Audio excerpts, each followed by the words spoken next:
Hello everybody and welcome to our latest Lunch and Learn webinar on managing holidays.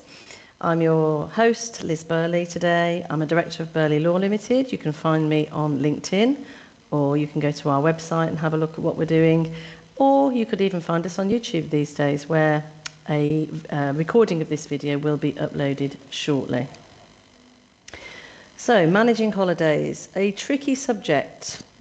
This is something that's become more and more complex over probably the last decade, with case law coming from the Supreme Court throwing everything into disarray and causing HR managers and payroll experts to probably lie awake at night and have many a headache trying to calculate what people are entitled to with their working arrangements in terms of holiday and what they should be paid when they take that holiday. Thankfully, things have got a bit clearer in the last 12 months, as we'll go on and see. So, by way of an overview, today I've got about 25 minutes to talk, and obviously I can't delve into this, some of the deeper complexities of this topic in too much detail in that amount of time. But what I am going to do is provide an overview of the statutory holiday entitlements, the basic minimums, and who they apply to and how they work. I'm going to go on to think about some of the trickier scenarios that have developed over the last 10 years and how they should be dealt with. And then I'll talk about managing holidays in a way that's best for the business as an employer, and some final tips and best practice. And I will leave you with some useful resources that hopefully you will find helpful at the end. So, clarifying the basic entitlements. So holiday is a statutory right under the Working Time Directive, which, if I remember rightly, came into being in about 1998. So it's been around a while, so we all should be fairly familiar with basic holiday entitlement, but due to the development of really flexible working practices since then, the concept of zero working hours and those kinds of casual working arrangements, flexible working arrangements, and then the development of the concept of worker versus employees, things have got a little bit complicated. Let's take it right back to the beginning. The basic entitlement under Working Time Directive and regulations applies to employees and workers, but not the genuinely self-employed. So basically, to keep it simple, anyone that's working in your business, unless they're self-employed, running their own business and supplying themselves to you under that business, will be entitled to holiday. And self-employed have to look after themselves. What do people get? Well, employees and workers are entitled to a minimum under statute of 5.6 weeks. That equates to 28 working days. That amount of holiday is their basic minimum, and you must not go below that, either in your contract or in your holiday policy. That entitlement can include public holidays, what we sometimes call bank holidays. There are usually 8 of them in the UK, basically the minimum under the working time regulations is divided into 2 elements. The basic element, the first element, is 4 weeks, and the second element is 1.6 weeks, and it's that 1.6 weeks that can be attributed to public holidays, because that equates to the eight days that we usually get. You don't have to include public holidays in the minimum entitlement, but you can do so, and if you do, that's perfectly lawful. If you don't include them, obviously you make that clear in your contracts of employment and holiday policies. So you must ensure as a minimum that your staff get paid time off for 5.6 weeks of the year. Now that's a simple calculation if somebody works full-time, 5 days a week. 5 days a week times by 5.6 equals the 28 days. If somebody works part-time in your business, well, they'll get 5.6 weeks of their working week. So if they work 3 days a week, it'll be 3/5 of the 5.6 weeks that they're entitled to. That would equate to 16.8 days, with that being rounded up or down to the nearest half day. As an employer, you can offer more than this basic minimum in your contracts of employment, and you can specify the rules that apply to taking anything additional that you do offer. Important to know that in the first year of employment, holiday accrues at the rate of 1/12 each month. And so you can treat people the holiday in the first year of employment on this accrual basis. In other words, you can just allow people to take holiday as it accrues. You don't have to do that. You can just treat their entitlement as accruing across the whole year, and they can take holiday when they want.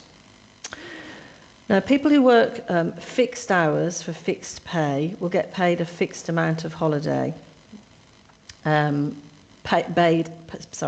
Get paid their holiday at their basic rate of pay.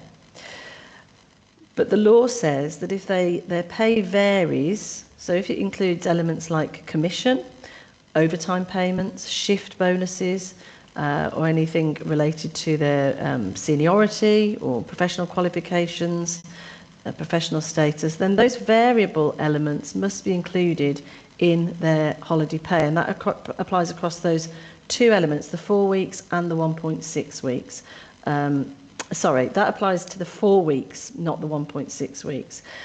To keep things simple, a lot of employers do just treat variable pay across the whole of the 5.6 weeks, because it's far too complicated to try and start working out different pay for those two different pots of holiday. And my advice would be to keep things as simple as possible. Now, the situation is more complicated for people who are working irregular hours or part-year workers. Now, what do we mean by irregular hours and part-year workers? Those things have been defined now in statute.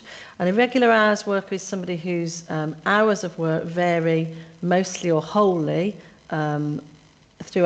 from each pay period. So if they're paid monthly, they'll be month to month, or weekly, week to week. So if they work variable hours, their hours are never the same across each different pay period, then they will qualify as an irregular hours worker for the purposes of holiday pay. A part-year worker, on the other hand, is somebody who works for part of the year, and there are some times of the year when they do no work. So a part of the year, so to work out whether they're a part-year worker, their working periods have to be separated by at least a week. Now, this might include people like seasonal workers, shop workers who only work, for example, around the Christmas period. It might apply to term time workers who work in schools, teaching assistants, or other types of support staff. And those workers are also a peculiar category for the purposes of calculating entitlement to holiday pay and the pay that they get when they take that holiday. I'm going to come on and look at that in a little while. We'll look at it as a tricky scenario. Now, carryover rules. The usual rule for taking holiday pay, because holiday is designed to be taken. It's a right, and its aim is to make sure that employees, workers have periods of rest, that they're not working all the time.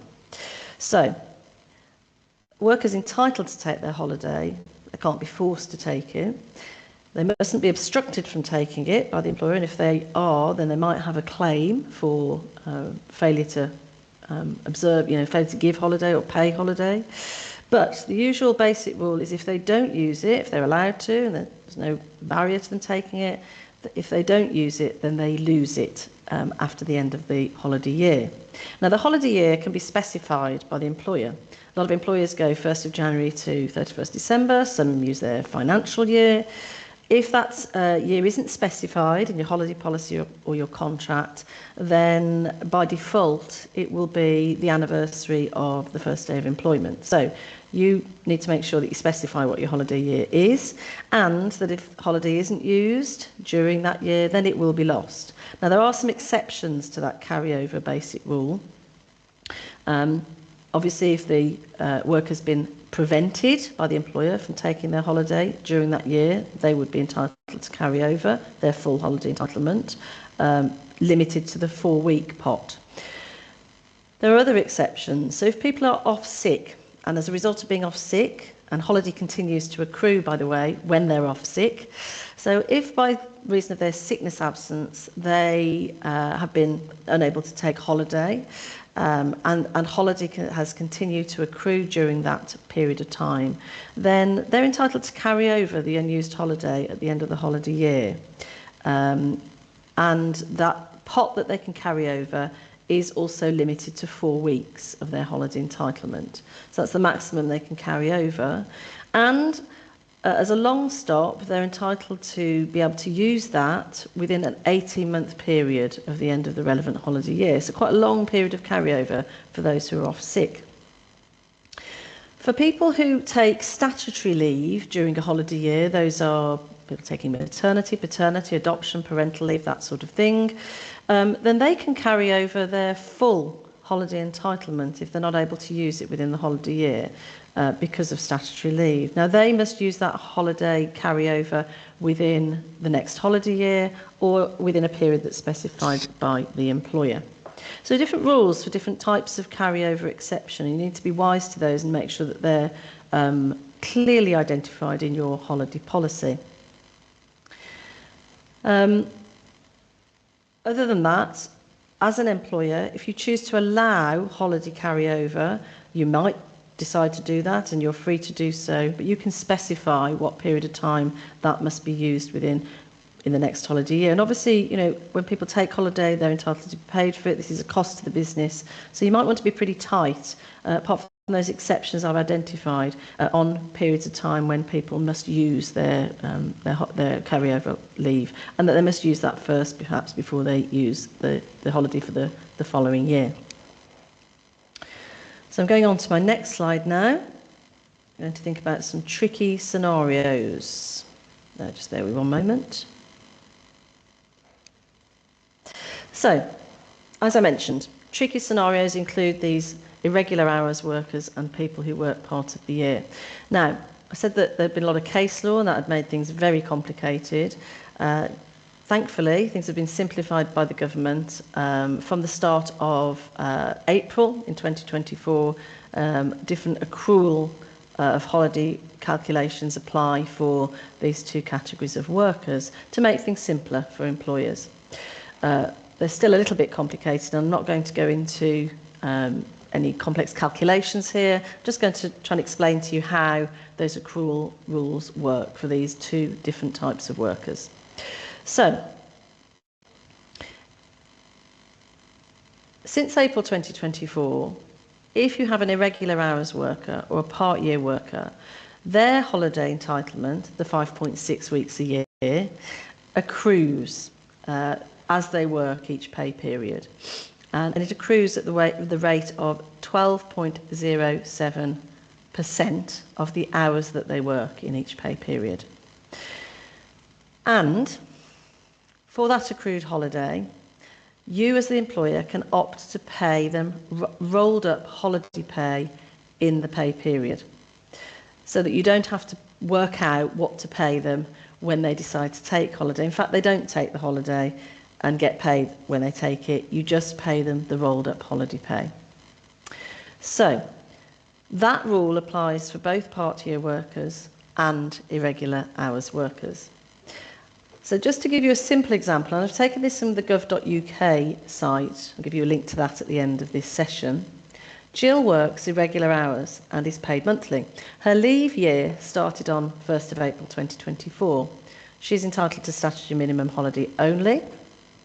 In June, she works 68 hours. And to work out how much holiday she accrues in June, you need to calculate 12.07% of 68 hours. That equates to 8 hours of accrued holiday in that period. Now, hours can be rounded up or down to the nearest half hour. So if you had 8.3, you might round it down to 8 or up to 8.5. Same calculation for part-year workers, 12.07% of the hours worked in the relevant pay period. Now, irregular hours and part-year workers also continue to accrue holiday while they're off sick, if they are off sick, or if they're on statutory leave, maternity, paternity, etc. This is much more complicated for them as a calculation of what accrues, and it involves looking back over a 52-week period to average their worked hours to work out what they accrue when they're not at work. And that's when things start to get really tricky, and you probably need to get a calculator out. My advice is take advice if you're not sure what to do, or have a look at the links that I'm going to share with you at the end of this session, which do provide some more helpful examples that might help you to follow through a calculation for people when you're working out accrued holiday whilst off sick. Now, holiday pay for irregular and part-year workers, once you've worked out what they've accrued in terms of time off, what do you pay them for that time off? Well, that calculation needs to take account of all variable pay elements. So those shift payments I mentioned, commission or length of service elements that might be paid regularly to the employee. Anything that's intrinsically linked to the pay that they take home must be included in the calculation of what they get paid in their rolled up holiday pay. So you must look back to calculate what you pay them in their rolled up holiday pay. You must look back over the last 52 weeks and calculate a week's pay, because they don't have a normal week's pay. Their pay varies depending on the work that they do. So you've got to look back over 52 weeks.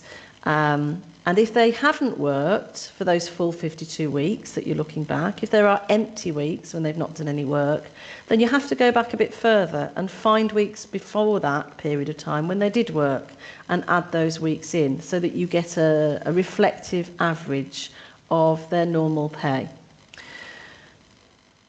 So, as I said, holiday accrual, holiday continues to accrue for sick leave and statutory leave for irregular and part-year workers, and the holiday accrual rules during sick leave and statutory leave are different for these people.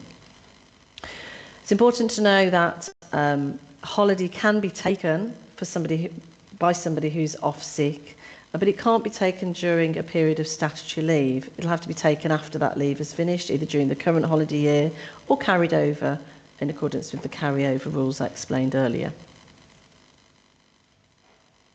Going on to my next slide.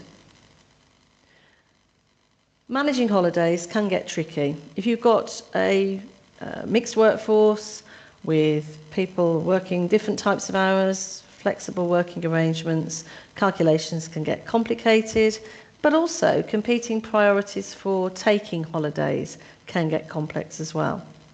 You'll need a spreadsheet if you're dealing with any more than about 5 employees, I would suggest. You can use holiday management system, HR management systems like Breathe HR, People HR, and they're very useful to see at a glance on a spreadsheet when holidays are requested and approved. Now, if you've got peak periods of activity in your business, like times of the year when you know customers will need you for year end, if you're in an accountancy firm, or if you're doing payroll, then those peak periods are times when you want people to avoid taking their holiday. It's perfectly lawful under the statutory rules for you to specify in your contracts and your holiday policy that there are periods when employees will not be able to request holiday. You can specify, for example, that a holiday must be taken during a notice period if an employee is leaving, and that is perfectly lawful too. Things that you must be mindful of are possible claims for discrimination that might come from either specifying when holiday can and can't be taken, or refusing holiday requests at particular times of year. For example, people who may wish to take holiday for religious reasons or because of childcare.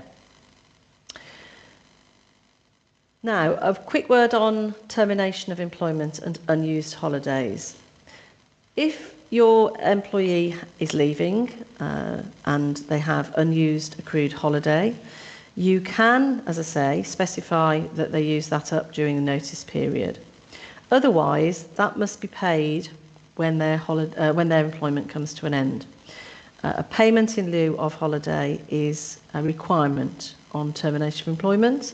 You cannot pay in lieu of holiday other than for rolled up holiday for irregular hours and part-year workers during employment. Holiday is either used, lost or carried over, but it must be paid for on termination. And calculating a payment in lieu of unused holiday will be complicated for those irregular and part-year workers. It should be fairly easy, straightforward for regular hours workers, even if they're full-time or part-time. If an employee is dismissed for gross misconduct, their right to unused holiday, a payment in lieu of that, is forfeited on termination. Otherwise, all holiday must be paid.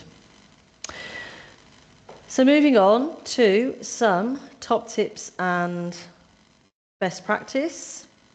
I've mentioned holiday policies and contracts throughout this session.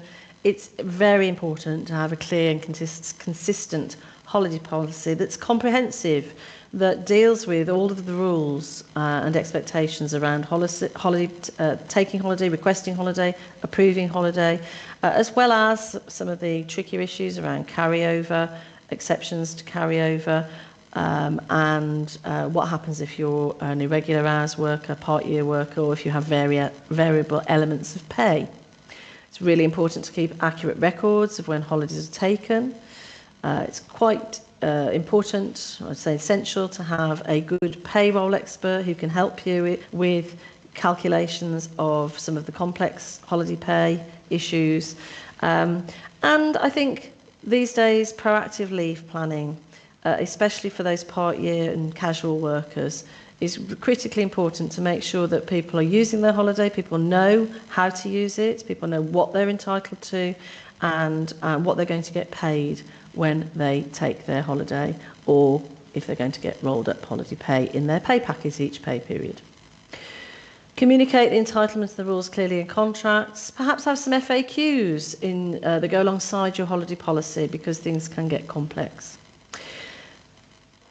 So I'm going to leave you with some useful resources now at the end of this session. As always, in all my Lunch and Learn webinars, I do direct people to ACAS. They have useful resources for employers and employees. Some simple guides. They won't take you into the detailed, thorny weeds of some of these issues, but they will get you started. You can look at our YouTube channel, and we have some valuable resources on there, like our Lunch and Learn webinars, our Recruit, Retain, Release webinars. We also have podcasts that you can watch on interesting topics around the workplace and health at work. If you go to gov.uk, there are various pages there on holiday entitlement, holiday pay calculations, rules for irregular hours workers, the reforms that I mentioned around the accrual rates for those workers as of last year. And finally, after this webinar finishes, we will send out a free resource. That'll be a flowchart, in fact, two flowcharts, one on the new rules around accrual for irregular and part-year workers, and one on calculation of holiday pay. Hopefully these will be useful to you. So that concludes the webinar. If you have any questions, you can ask them after the recording finishes. And before we move on to questions, I'll just let you know when our next Lunch and Learn webinar is taking place. It'll be on Thursday the 12th of June, and it'll be about managing ill health. And you can see on screen there the schedule of all of our Lunch and Learn webinars throughout the rest of the year. These are free and they only take half an hour, and so really valuable, and I look forward to seeing you next time. Now, one of the resources that we offer at Burley Law is a HR bundle. There are two different types of bundle that we offer, and these are ideal for businesses that are starting out and growing. The first bundle is for starter businesses. These are typically where businesses are employing their first employees, or they may have started employing people but not be confident of their suite of HR documentation and processes. And in that bundle, you'll see that we include some basic templates for you to use, like an offer letter, a junior employment contract, and an intern agreement.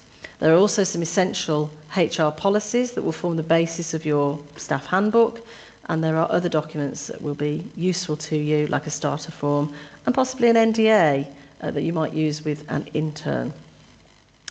With that bundle comes some free wraparound support and access to various resources through our YouTube channel and our website. And the other bundle is for scale-up businesses. So these are businesses that are typically growing, maybe fast, or they've been employing people for some time now, and they want to ensure that they have compliance in place for their growing business. So that bundle would include more resources for you, a senior employment contract, and a complete suite of employment policies, including a holiday policy, which is robust and complete and covers many of the issues that I've talked about today. So starter bundle and scale-up bundles are available. If you'd like to learn more, do contact us at marketing@burleylaw.co.uk. And finally, thank you for attending today. My contact details are on the screen now if you'd like to get in touch with me, or if you'd like to contact us about other services that we provide in relation to intellectual property and commercial law, please do get in touch or connect with me on LinkedIn. Thank you for watching.